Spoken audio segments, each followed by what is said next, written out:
Sanctus.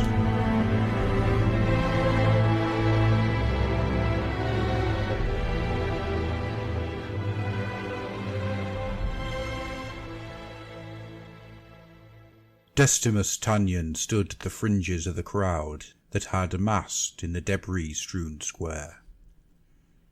It was the largest gathering he had seen in Hyperia since the outbreak of the war. Until now, most common folk had stayed indoors when not at work in the manufactoriums for fear of getting caught up in the fighting. But now they were driven abroad by their thirst, and they thronged angrily against the doors of the Ministorum building, clinking their scavenged vessels loudly against the ancient stone. It would come to nothing. The Aqua subterra was all but dried up, the underground wells from which it had drawn long ago, poisoned by the Xenos menace that had infiltrated Vigilus society. The Aqua Glacius no longer came into Saint's Heaven, the ice mines of Calyx Bane now overrun by raiders, and with Mega Borealis under constant siege, the asteroidal water of the Aqua Meteoris could not be farmed by the greater Omnissian host. Only the blessed Aqua Sanctus remained, and what little of that was locked up safely within the walls of Martyr's Pyre.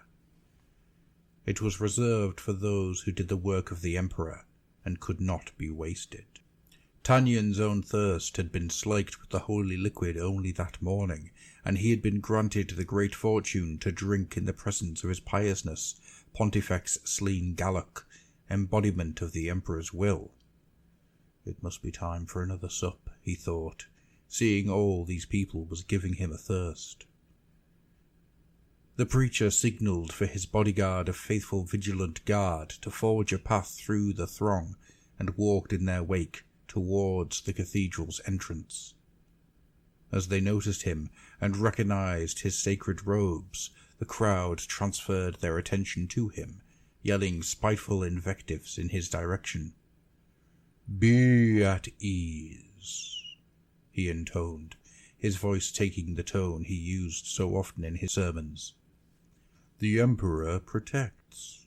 You have nothing to fear. Trust in the Ministorium." He waved his hands for calm. As members of the crowd jostled against him, he saw their emaciated forms through their ragged clothes, felt as one woman clawed at his hand the dryness of her skin. A shout went up at the back of the throng as a volley of jugs and bottles were flung towards him, the rioters so driven to madness that they would sacrifice their precious pots for just the chance to draw his blood. "Savages," the preacher muttered, as the missiles were deftly deflected by his bodyguard. The walls of the cathedral opened to let him pass, and he slipped inside before the crowd was able to follow. Within the vaulted halls he breathed deeply, the sickening stench of the common folk replaced by the perfume of the incensed air. The clamour of the angry protesters gave way to solemn silence, and he contented himself that even on Vigilus there still existed places of sanctuary and reverence. Instructing his bodyguard to remain by the doors for his return, he proceeded through the cloisters, his robe swishing along the polished stone floor. Sister Superior Susanna stood before the ornate stone font in which the precious water of the Ministorum was stored, her bolt gun cradled in her arms. This was one of several such shrines held within the great hive spire, each guarded by sisters of the Order of Our Martyred Lady, and blessed by priests with holy unguents.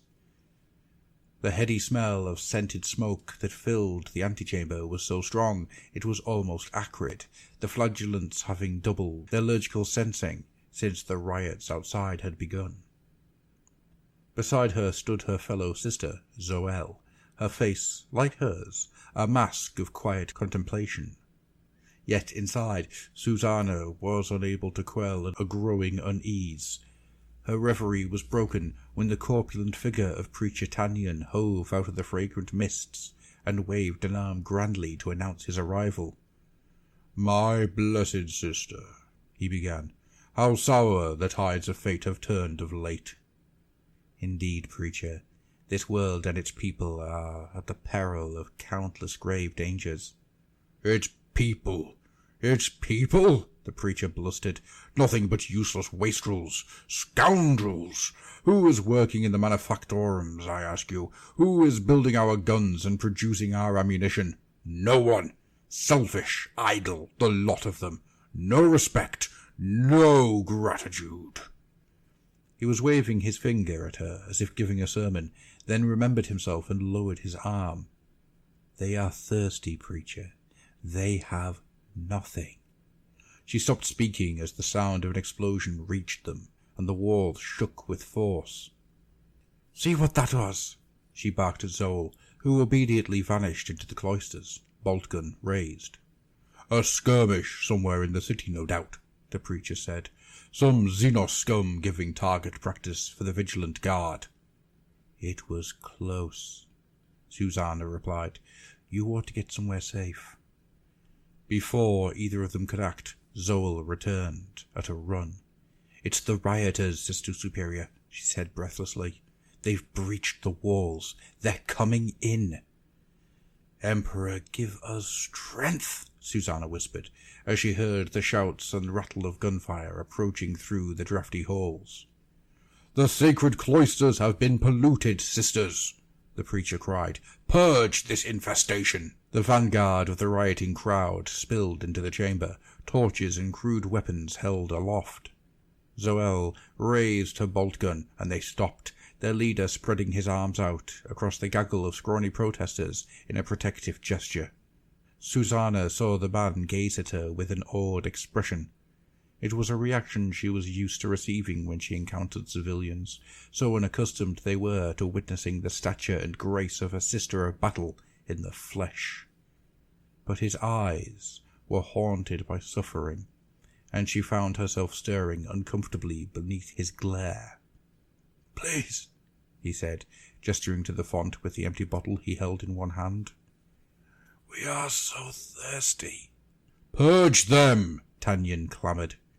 Zoel took a step forward, her gun trained on the leader. Sister Susanna walked past her comrade and approached the restless throng. She wrenched the bottle from the leader's hand and studied it. With an air of reverence, she took the bottle back to the font and filled it with consecrated liquid before returning it to its owner.